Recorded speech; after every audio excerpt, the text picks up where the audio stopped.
What's up, guys? John Crestani here. So this year I was invited to speak at Burning Man on that stage right over there about the future of education. Now, for those of you who don't know what Burning Man is, it's a really cool arts and culture festival. There's lots of cool sculptures, great DJs, weird community events. It's held in the middle of the desert. I mean, it's ridiculous out. It's a total whiteout right now. And it's known for attracting, people such as celebrities such as Paris Hilton and Katy Perry attended last year, to tech billionaires such as Elon Musk and, the best artists in all of the world. So I'm gonna go talk in just a second about the future of education. Hope you enjoy this speech I've been invited to give out here. There's 75,000 people out here. Very excited to talk about this subject and enjoy. So I'm absolutely crazy passionate about education, and this talk is going to be all about, I feel like education is one of those areas of society that we've taken for granted for so long and really not taken any hard amount of looking into how we can really disrupt this field and how we can evolve it to be more efficient and more future focused to help people all around the world, rather than just, privileged people who can go to, the modern schooling system. So by trade, I'm a educator. I have thousands of students all around the globe. And I've been doing this for years. What this talk is going to revolve around is I'm going to go over briefly kind of the history as I see it of education, which is really nuts. It's really hard to find like the history of the education system and how it evolved to get to its modern state. So I'll discuss that, and then I'll go into a number of science fiction authors, like The Matrix, where they plug you in and stuff. But I'll go in a couple different ideas of what the future of education may look like, and skill building. So yeah.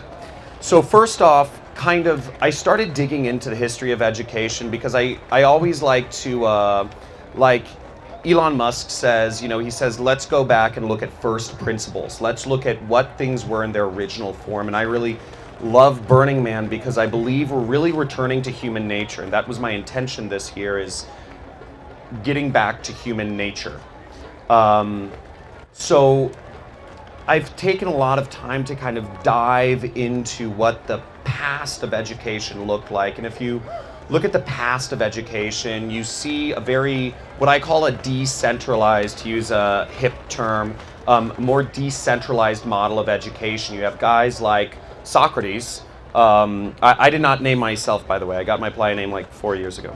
But you got guys like Socrates or Jesus or whatever that are speaking in squares, yelling about, ranting about stuff, and people choose to follow them. You also, on the other side of the coin of education, you have, apprenticeships, people saying, hey, you can, you look like a young, dapper chap, you can build ships. I'll let you work for me for free for 2 years and maybe pay you some money or whatever eventually.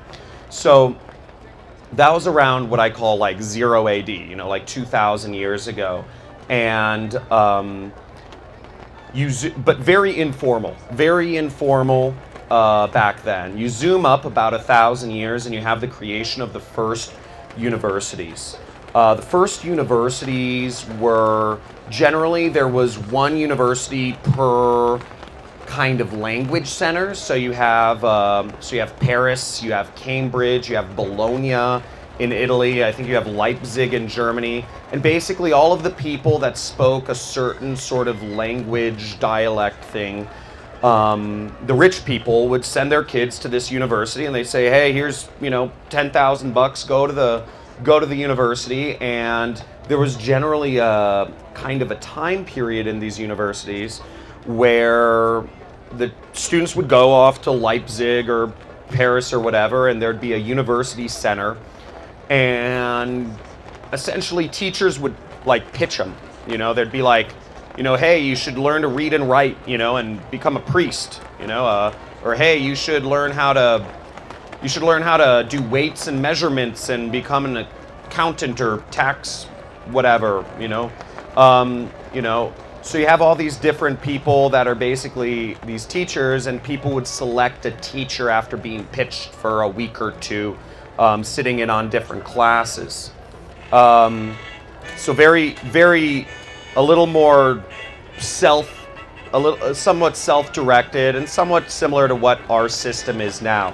The teachers formed unions, essentially, and that's how the universities came about. And then you zoom forward, but it was only rich kids. It was like really only rich kids at this point that were able to do this. Then you zoom up about 800 years, and it starts getting a little bit more interesting. You have, you have the Germans, or the Austria-Hungary Empire. They lost to Napoleon, and they're like, what the fuck is this shit? Or no, sorry, that's a French accent. They're like, Scheiße, and they said, the leaders of the Austria-Hungary Empire, the Prussians or whatever it was, they chalked up their loss to the fact that they had all these hundreds of different kingdoms and fiefdoms that didn't speak the same dialect, and people weren't working well together, and people had their own loyalties to their own, camps or tribes or whatever. So what they said was, we need everybody on the same wavelength. We need everybody to have the same basic level of understanding and the same loyalty and speak the same dialect of German across the board. And you start getting the modern German Empire, but you also get what's mandatory universal education, very similar to what we have today. So everybody has to go to school, no matter what.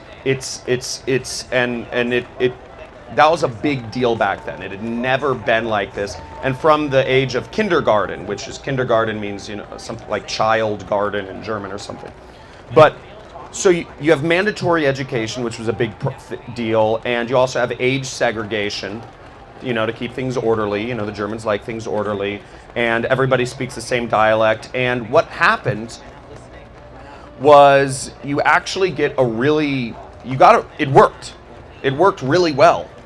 In fact, it worked too well. Germany became like they really took advantage of the Industrial Revolution on a great scale. They educated their society, but obviously you also got the Nazis. So, which is, kind of sucks.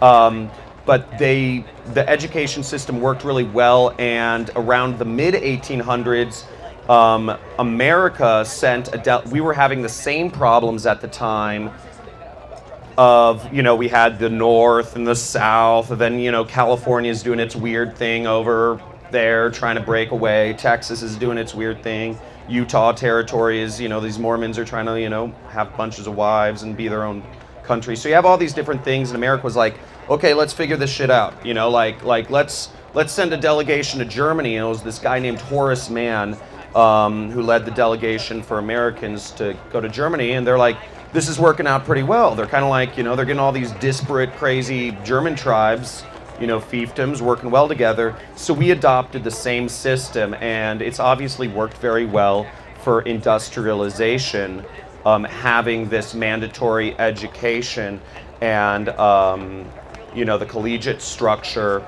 as well. And I think personally, but I think in our modern day society, we're seeing a lot of problems from, education is the skills that are taught in our education system. I'm not going to go into all the student loan problems and the fact that, a degree no longer amounts to getting any further ahead. I'm an employer as well, and I never look at people's degrees. It doesn't matter anymore. All it says is that you had the socioeconomic means to go to college. I'm not impressed by that. But what does matter in today's society are skills. So college is getting less and less. It's got to change. It hasn't adapted. There's huge problems. We've got to find another way.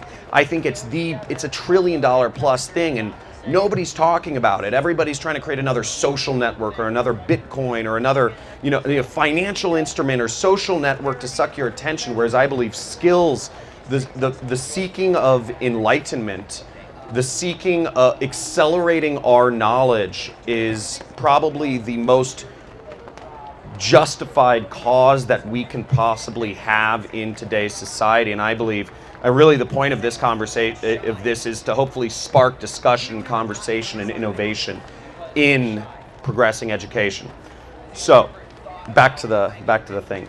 So we adopted the thing. I believe we need to transition. I believe 2000, this millennia is a time for transitioning to a new system. Some of the future visions for education that I've seen, and I want to spark a discussion, hopefully. A few things that are interesting from science fiction authors. So for those of you who have seen The Matrix, or who have read the book by Werner Vinge, Rainbow's End. I'm a sci-fi junkie. There's this concept of, in Werner Vinge's Rainbow's End, they call it JIT, or just-in-time training. And in the book, there's problems with having too much just-in-time training. People get PTSD-like symptoms. And this is similar to in The Matrix. You see this concept of people plugging in and jacking in, and they're like, I know Kung Fu. And it's like, you basically are downloading skills, and this is an interesting idea. Elon Musk is working on like neural mesh, and so that's an interesting idea, kind of like faster ways of downloading information, a more efficient way of transmitting skills into our brain. Another future vision of education, notice I'm jumping ahead like 50 years and like these ideas for education, but I'd prefer to let the science fiction authors do the work because they're more creative than I am. Ready Player One, for those of you who have read the book, not seen the movie, I don't know, the movie butchered a lot of the plot, if you ask me. And also The Matrix, you have this concept of VR education, but Ready Player One does it very well on this planet, Ludus. It's an education planet. All the students go to university on Ludus, and they're learning in virtual reality, and you have access to the best teachers. In Neil Stephenson's The Diamond Age, or A Young Lady's Illustrated Primer, you have this concept of AI-assisted, an educational like AI assistant. It's a book. That's the Young Lady's Illustrated Primer. It's an AI assistant that helps you out with whatever you need to learn, or guiding you, whatever you want to do at the time. It's like Google times, like Google meets life coach almost. It's like times 100. In Daniel Suarez's book, and people can give a whoop whoop if anybody knows or likes these books. I'm really a big fan of these books. In Daniel Suarez's book, Damon, you have this concept of AR education. So you have factory workers or people that they don't need to learn skills. They just have a heads-up display which tells them what to do and when to do it. Drag this, move this over here, put the light bulb in the socket here, twist.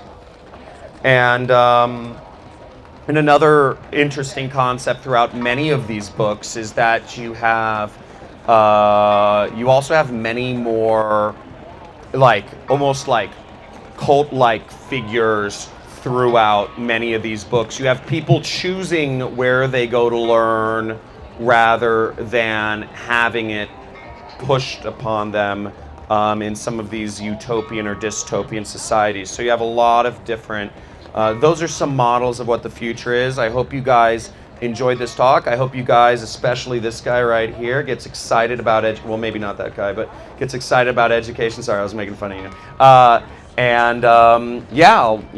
If there are any questions, I hope you guys enjoy this talk.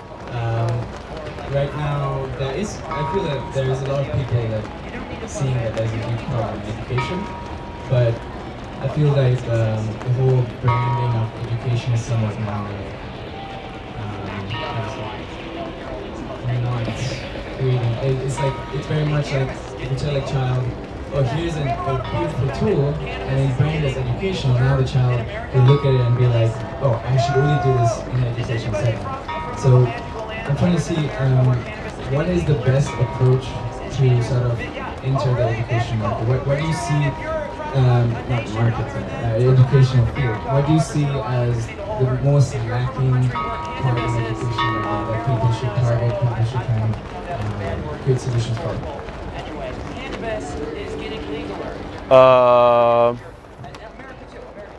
What is the most lacking area of education right now? That's your question. I That's a good question. Well, I'll speak from personal experience, and kind of what I do is I'm a YouTuber, and I think YouTube is one of the most untapped places for education, period. So many people are going to get their education from YouTube now in short form videos that are 5 to 15 minutes, and and for a lot of software programs or technical skills, or let's say you want to program, different like chatbots or AI things, there's so much opportunity there. And I know so many people getting into that field who are, also YouTubers. I think that's, and that's my business. I think that is a huge opportunity area, and it's where people are naturally going. So, and it's easy to get into. I don't know. That's my take. Do you think that education institutions will start to employ people that they've educated? Are you talking about that? But they do. I mean, most professors generally start out. Yeah. I mean, like, for example, there's lots of coding machines, but they never employ the coders. They replace the coders. Theoretically, they could employ them.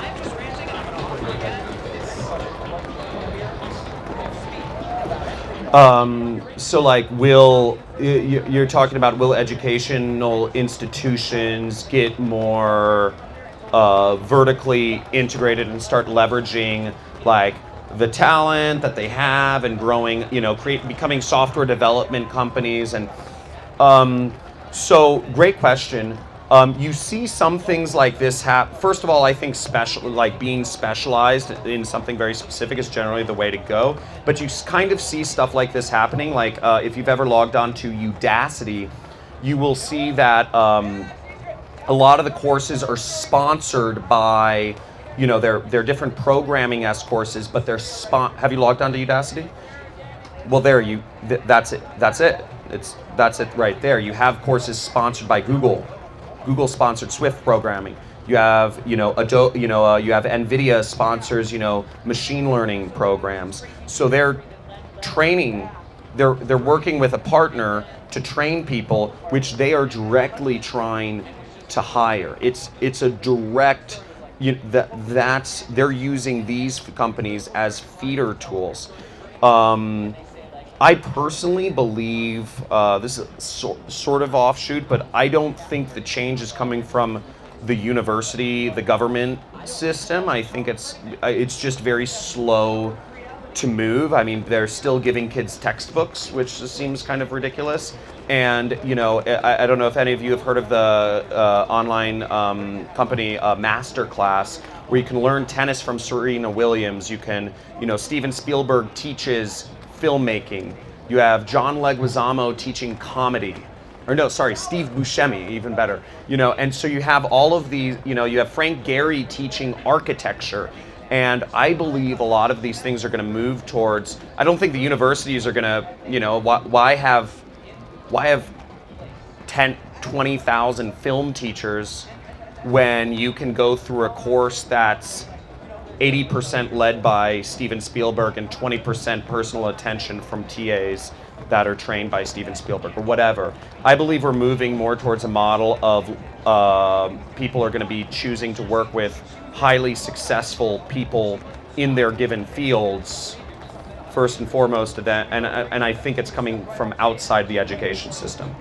So I think Udacity is really smart in this field. Does that answer your question? Okay, cool. That's the time we have. Okay. For today, so thank you very much. Thank you. Thank you, guys. Oh, thank you. Yeah. Thank you.